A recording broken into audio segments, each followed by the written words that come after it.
Yeah, Maria Clara. remember the guy, the Raúl from the 1956. Soy Luna TV.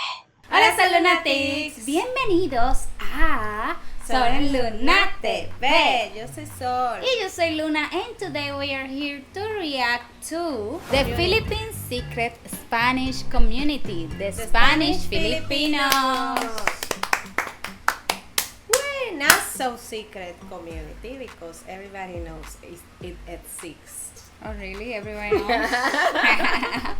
Anyways, I don't think it was this video recommended. Yes, it was Because I think I have seen a comment about it, yeah. So before we react to this video, guys, remember to like, comment, share, subscribe, and activate the bell. Also, we have a music reaction channel. It's called Sol and Luna React. So go ahead and subscribe over there because it's a brand new channel. We need all your love and support over there, okay? Whee! Let's go ahead and check the video out. In the Southeast Asian nation of the Philippines, there exists a prominent ethnic group of mixed Spanish, Latin American, native Filipino, and Chinese ancestry known popularly as the Spanish Filipinos. The Spanish Filipinos primarily descend from colonial Spanish and Mexican settlers who settled in the Philippines from as early as the 16th century and intermarried with the local Filipino population. After the Spanish conquest of 1565, the Philippines became an official territory of the Spanish Empire, prompting a period of Spanish colonization which lasted over 3 centuries. Yep. The Spanish sought a system of direct governance over their overseas Asian territory, and in the year 1821, several government officials and soldiers began immigrating from Spain to the Philippines and mainly settled in the city of Manila. Christian religious missionaries were also among the Spanish immigrants in the Philippines and were particularly influential in the spread of Roman Catholic Christianity throughout the islands, as well as in the integration of the native Filipino population into Spanish colonial society. Okay. Some Spanish-speaking immigrants from Latin America, particularly from Mexico and Peru, also began arriving in the Philippines during the Spanish colonial period and mainly served in assisting the Spanish Empire in its trade between Latin America and the Philippine Islands. That's something I didn't know because I knew that Mexicans came here, but I didn't know that also Peruvians. That's good. Yeah. Empire also recruited a large number of Chinese immigrants to the Philippines in an effort to increase the number of skilled laborers and artisans in the islands. In later years, Chinese merchants from southeastern China began arriving in the Philippines to conduct trade with the island's inhabitants and later began forming several small businesses throughout the islands. These Chinese immigrants were referred to as the Sangley by the Spanish colonists. Oh yeah, the mestizo de sangre. Were confined to the Patian area of Manila by Spanish colonial officials.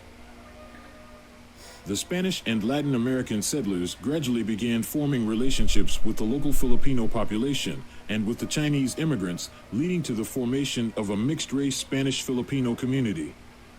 The Spanish Filipinos were referred to as Spanish mestizos by Spaniards from mainland Spain and other Spanish colonies, and were usually appointed as local town officials by the Spanish colonial administration. Later on, the Spanish Filipinos emerged as a very influential group in the Philippines during the Spanish colonial era. Yeah, Maria Clara. remember the guy, the Raúl from the 1956 debate. Yeah. That he was referring to these Spanish Filipinos Mestizos as aristocrats. that they were very, a very high society, a very snob, and they thought that they were better than everybody else just because they were mixed with Spanish. The Spanish Filipinos have historically spoken Philippine Spanish, which is a unique variety of the Spanish language that closely resembles the dialects spoken in Mexico and mainland Spain. Today, the Spanish Filipinos primarily speak the local languages of the Philippines and the English language. However, a significant minority can still speak the Spanish language fluently. Yes. Here is a short sample of Philippine Spanish being casually spoken. En aquellos tiempos, una familia de maíz mantenía su nido en un pequeño garaje. Cuando los padres habían volado del nido para sacar comida para sus hijos, Los pajaritos se dejaron solos. In the southern Philippines, a Spanish-based Creole language known as Chavacano is also spoken by the Spanish Filipino community, usually as a first or second language. Chavacano initially arose as a pidgin form of communication between Spanish-speaking military personnel in the Philippines and local Filipino Masons, but soon developed into a distinct language. Although Chavacano vocabulary is mostly derived from Mexican Spanish, the grammatical structure of the language is largely based on local Filipino languages, most notably Ilonggo, Bisaya, and Tagalog. Bisaya. Here is a short sample of the Chavacano language being casually spoken. Cuando pa yo chiquito, sabía yo chabacano, porque mi tata y nana conmigo ya le enseña. enseña.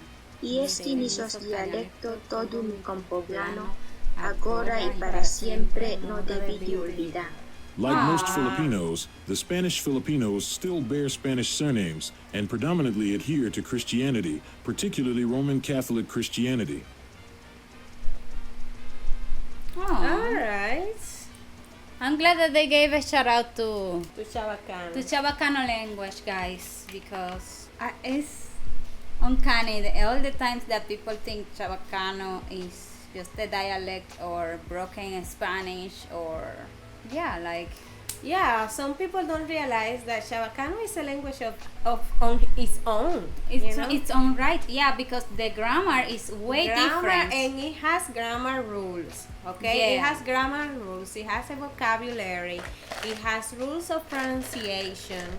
And yeah, so structurally speaking, it is a whole language, very different than Spanish, that has very different structure in grammar and the way that the sentences are being constructed. The main But- similarity with the Spanish is the words. Yeah, The vocabulary. words spoken, the vocabulary are words that mean something also in Spanish. The difference is the way it's written in Chavacano and the way it is organized in a sentence in Chavacano. Yeah, so spelling is different. Yeah. For example, in Chavacano, you say quiere yo contigo instead of yo te quiero. Yeah. But quiere, yo, and contigo are also words that we say in Spanish. We just don't say it in this order. order. For example, quiere, I would say it in ella te quiere. She likes you. Yeah. I would say it like that. Contigo means with you in Spanish, but in Chavacano means to you. And if you say in Spanish, yo quiero contigo, it's about other, more intimate things. The S word that we are not allowed to say in because YouTube, because YouTube is a family-friendly place that you cannot even mention anything related to that. Anyways, we digress. Thank you so much, For guys. watching this video, and thank you to our patrons and members. Thank you so much to our patrons: Velki, Emilio, Val Mike, Val Jung, Pogi Pinoy, Tita Weng, Fred Gabriel, David Sanz, and Andrew Chica. Also, a huge shout out to our certified and verified Soul Lunatics, especially Cherry Flor, Janice, Kenny Hughes, Brian Cabusora, Glenn Jen, Eggy, AJ Primicias, Tish21, Yokagi-san, Estelberry Jen, V Jalía, Gabe, WV, Roalf, Sherbon, Don Rotopuso, Emilio Taveras, Luna Esqueloque, Pinoy OFW Adventure, Jumberm MZPH, Sixman, Sigma, Archie, and Fala la la la la la la la la la la. And now watch This video that appears right here is recommended by YouTube's algorithm especially for you, so click on it right now.